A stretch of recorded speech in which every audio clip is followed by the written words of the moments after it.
ใจจะไม่มั่นคงรักไม่ลงแล้วรูปหล่อ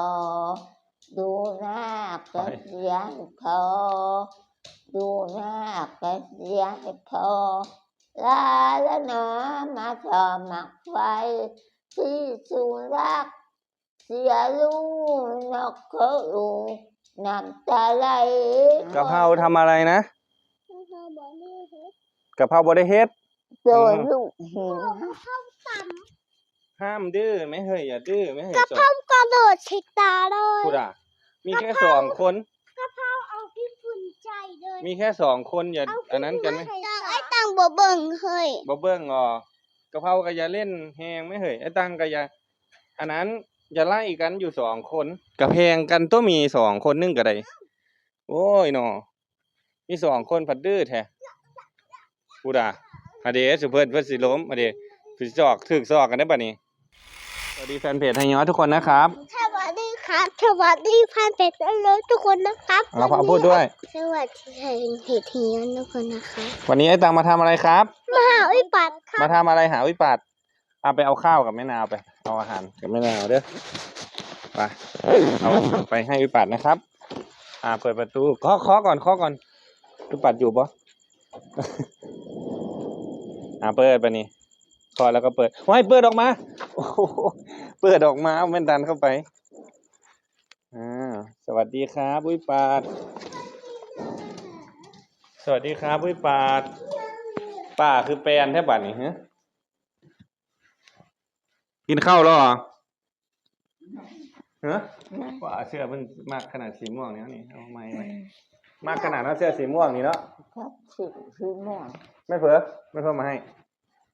ครูบาศาสตร์อ๋อสวยงามแพทเป็นอย่างเล็กน้อยเป็นอย่างขี้แมวนี่ป้าดอเป็นจุดนี่ไม่เตอร์สาจับแล้วบ่ได้ไข่บ่ได้ไข่มันคือมีกลมๆนี่ก็หาผ้าชุบน้ำมาเช็ดหรอวะ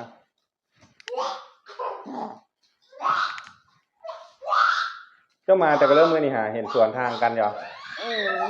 มวยก็คือยาอันน่ะไปซื้อยาอย่างเงียบเด็กๆเงียบมานั่งอยู่นี่มานั่งโต๊ะในเตียงในวิปัสนี่ไข่หูคนหมู่ผู้นั้นได้รางวัล2 คนนั่งอยู่ซื่อๆผู้ใดหูผู้นั้นได้รางวัลผู้ใดเงียบเด้อป้า90 บาทผู้ยาเด้อนี่น้ำมันตับปลาเอามาให้เด้อนี่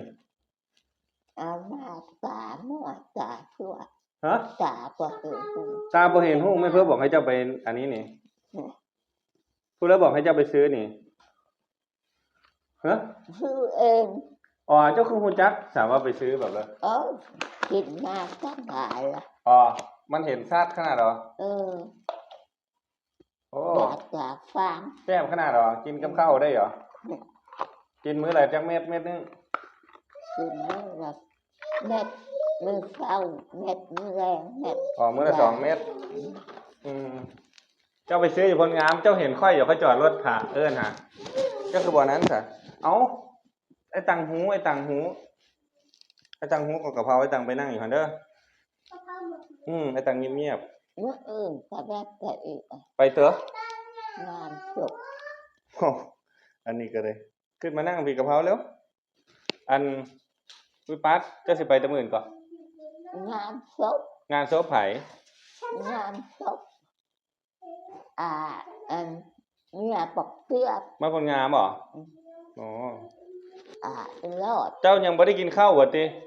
เจ้าท่ากินข้าวกับเด้อนี่มื้อนี้บ่มีเดี๋ยวได้มีล่ะเจ้ากินเป็นยอทอดมันปลาตองกายทอดปลาตองกายนะฮะเอามัดไว้ก่อนเบิ่งเพิ่นสิมัดเป็นอยู่มัดถุงเป็นอยู่แบบมัดเป็นมันยังบ่คือเต้นแท้บัดนี้สิฟ้อนแล้วได้บัดนี้สิมาฟ้อนเอามื้อนี้ออกมาฟ้อนก็วิปัสเดี๋ยวล็อกประตูไว้ก่อนบัดนี้ใครฟ้อนสวยก่อนคนนั้นได้รางวัลไม่ว้าย มาพี่ปัดเด็กน้อยมาฟังมาร้องเพลงเอาอย่ามาดื้ออย่ามาตีกันไหมเฮ้ยมี2 คนหั่นอันเดี๋ยวอยู่ซื่อ ร้องได้ ๆฮะ หนังร้องได้ นั่งร้อง เออ เอาสันเด็กน้อย เอาบัดนี้สิให้ไอ้ตังหมามาพี่เอากะเพรามายืนอยู่นี่มาฟ้อนอยู่นี่กะเพรามาฟ้อนอยู่นี่ยืนไม่ต้องนั่งไอ้ตังนะยืนอยู่นี่กะเพรายืนอ้าวพร้อมนะครับ ใจจะไม่มั่นคงรักไม่ลงแล้วหลุดรอดูหน้ากระเสียงพอดูหน้ากระเสียงพอลาแล้วนะมาสมัครไฟที่สุรักเสียลูกนกเขาอูน้ำตาไหลคนรู้จักหากหัวใจอ่อนอะไรใจลอยเหมือนได้ทิ้งไปดุนนกเขาอุ่นหน้าพิร้อนดุขออายหน้าบังเอิญจับจิตจองจับผู้จองเมื่อพิมพ์พังเมื่อช้างเปลือกรักไม่เคลือดทดลองขอลาไป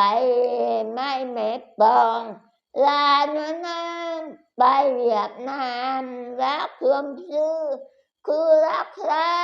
รักเกิดกาดไม่เกินกามดุขอบิดจิตอุกานใจดินเต้นต้องจับกันขอรักก่อนเงินใจเงินดุขอฟ้าขอลาแฟนใจรักแฟนพี่น้องไฟแฟนอยู่ใจหัวจะแป้วหักไปแล้วพี่ลงไรขอตลาดตัดอะไรสมัครไปเวียดนามคอยจะได้ความเช้าเวียดนามคงไม่แน่คอยจะได้ความเช้าเวียดนามคงไม่แน่เมืองเรารักษาไม่แลเมืองเรารักษาไม่แลลาน้องแลลาไปเวียดนามลาน้องแลลาไปเวียดนาม จบแล้วอย่าแล่นไล่กันไหมเฮ้ยวิปัดกับมึนเลยวิปัดเจ้าเห็นหยออุปกรณ์ทำไมเฮ็ดเงินแมวฮะ เออ เพื่อนบอกหยอใส่ครบหยอมาเบิ่งดูสั่งมาแล้วเด้นี่ใส่รองเท้าแล้วเด็กๆ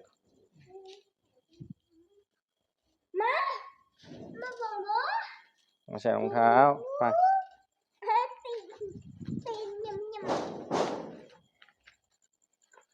นี่เล็กเอ็ดคอกแมวนี่ฮะสังกะสีอันนี้นะครับอันนี้เพิ่นยังบ่แล้วอยู่เป็นสิว่าสิเฮ็ดอันห่างขึ้นนะครับ ไปติดยังบ่แล้ว ครบบ่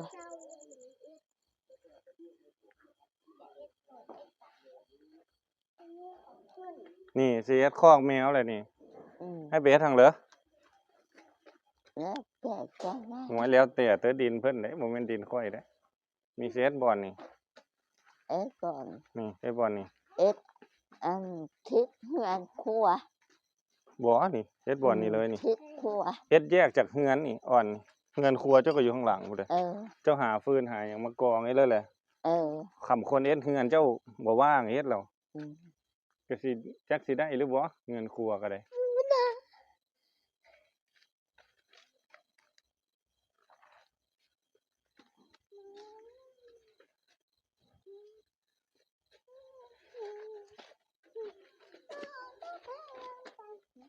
นี่นะครับเพราะว่า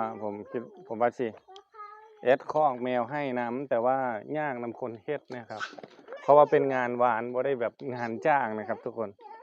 คือข้าเจ้าก็ยากนะก็เลยเพราะฉะนั้นมันแล้วมันกลายเป็นภาระผมไปเบิดแล้วนะครับเพื่อแล้วว่าสิซอยเพิ่นเอ็ดบัดตอนนี้มันกลายเป็นว่าผมต้องรับผิดชอบทุกอย่างนะครับ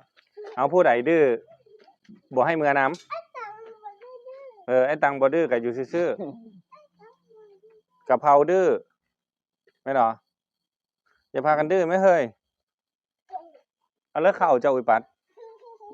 จะมีข้าวกินเหรอ ถึง โมเมนต์ให้แมวเบิดหรอหัวอาหารแมวเบิดละ ยัง เหลือจักห่อ ไอ้ตังเบิ่ง เหลือห่อนึง กับข้าวบุญ มึงแม่สองดื้อนี่ก็ยังแม่นดื้อเฮ้ย